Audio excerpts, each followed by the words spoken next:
Okay, I was not expecting the ending to be as sweet as it was. From the moment Steve Martin gets onto the metro, loops back around, gets off the metro, and then brings John Candy home. Oh my goodness.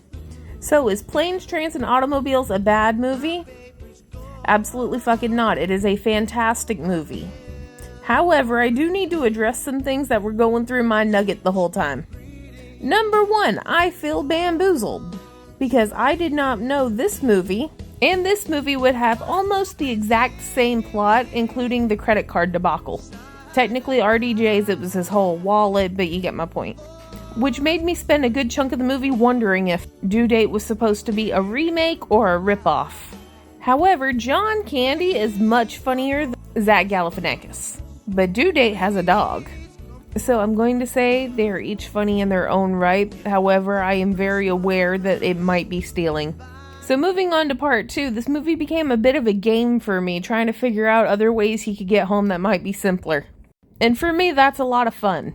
Like, to be honest, once you got to St. Louis and I found out that the car wasn't there anymore, as soon as I got back to the airport, I probably would have called my wife and had her pick me up. It's a 4.5-hour drive from what I saw on Google Maps from Chicago to St. Louis.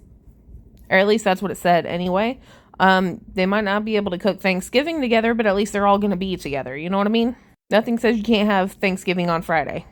Or if O'Hare was still snowed in, there's Chicago Midtown you could fly into, but I'm assuming that's going to be snowed off too. But he could have flown into Indianapolis, which I think they said is a 2.5-hour drive from Chicago, so she could have picked him up there in Indianapolis. Sorry, this is just how my brain works, but anyways, 10 out of 10. And frankly, helium shower curtain rings are awesome, but I would like the bar itself to be full of helium because I have been hit in the head by one of those before and it hurts. Okay, bye.